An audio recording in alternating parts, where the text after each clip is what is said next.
I got something special today.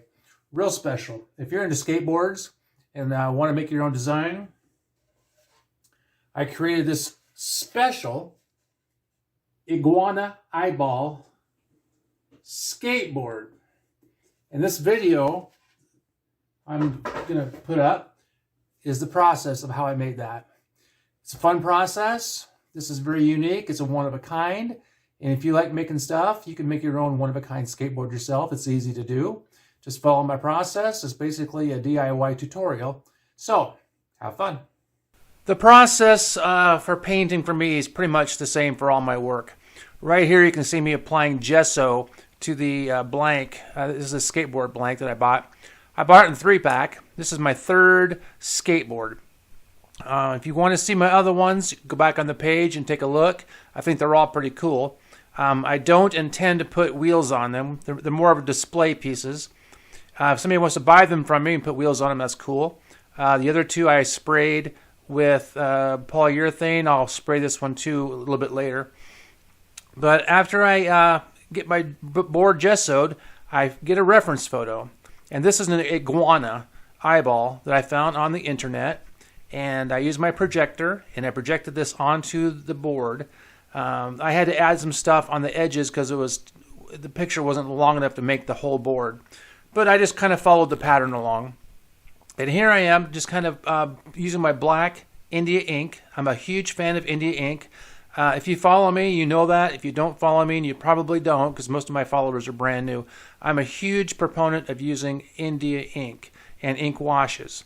So I put on my main lines here, and then I thicken them up. And I think right here I'm actually doing a wash because I want to make it look 3D.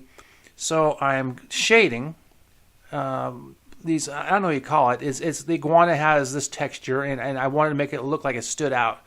So I'm doing some shading, and I'm using like maybe a 50% ink wash. Somewhere on this video, and you'll see a little bit later, I have an ink well that I'm dipping into. I put 3 drops, or was it 4 drops of ink in there to get the right color I wanted, the right value that I wanted to. And now I'm putting my basic shading. And if you do painting, you know how this works. You have to darken your image down in order to put your highlights and lighten it up. So I'm doing some basic ink wash shading. This will get buried under some color coming up soon. I do a lot of this. I learned this in college. It's called an underpainting technique. This is kind of fancy for using a skateboard. But I might just get me a display rack and hang this on the wall. So now I've got my blue paint. And this is a thin down blue. And on the reference photo, which you can't see, it's just to the top of the page.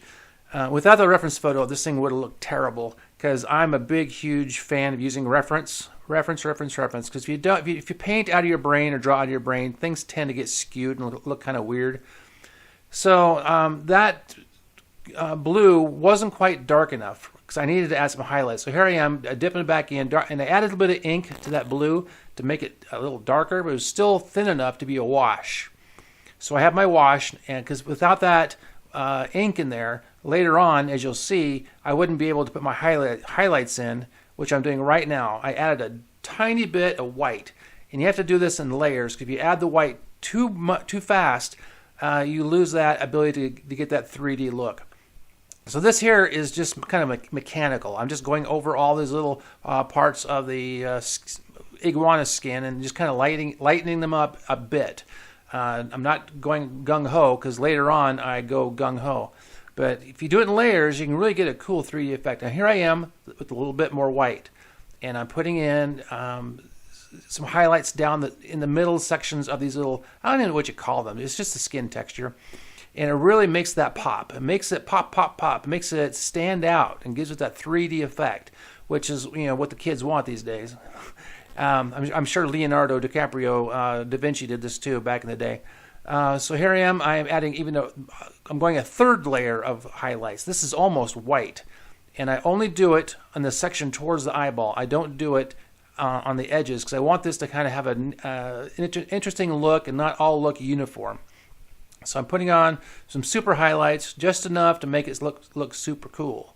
And eyeballs, people love eyeballs. And the reason why I chose this image is because I thought it'd be easy to do, and it wasn't easy to do. I got up at 3 in the morning to start this, and I didn't get done until 9 in the morning. And I am exhausted. So now I'm adding some highlights on the edges of these eyeballs. And I added a little bit of white. Like I said before, I didn't go gung-ho. I didn't add a whole lot of white. I just wanted to just get that first layer to make it look 3D. Later on, I come in with another layer of highlights. I'm all about layering. Layering, layering, layering. That's what makes your paintings cool. Not all artists do that, and I've seen artists who never layer, and they have great work. But I learned this technique at college when I was at the university, and I've used it ever since. Use an underpainting technique. So using my reference photo, I'm adding all these highlights, and this is where the fun is at. The prior part of this was the work part of artwork. This part is the fun part when you get to the highlights. I had to, since this took hours and hours and hours, I would paint for a while, and I'd go sit and watch a movie, and I'd come back and I'd add some more and let it dry. Since it's acrylic paint and it's wood, it kind of dried pretty fast. So this was I'd call this a tedious painting because of the amount of stuff. Okay, I'm going back. I didn't feel like that shadow was dark enough originally, so I came back and I added some more shadow, which I'm kind of glad I did because I really wanted this thing to pop as a 3D thing. So if you had this as a skateboard and you flipped it over and showed somebody, I want that eyeball to stand out and make people think they're looking at them. Like I said before, people dig eyeballs. I had a whole slug of these paintings earlier, and every time I showed these things, the one painting that always stood out to everybody was my eyeball painting, and it was an iguana too. I eventually gave that one away. Okay, I darkened up the pupil. I didn't think there was enough contrast, so I like this. Oh, on the reference, there was a little bit of red-orange on the iris, so I went in and I added that, which is kind of cool because it kind of contrasts that blue. So it makes that pop too. You want to go pop, pop, pop. Adding a little bit of that. And I think I may have added a little bit of white to that just to even highlight that a little bit.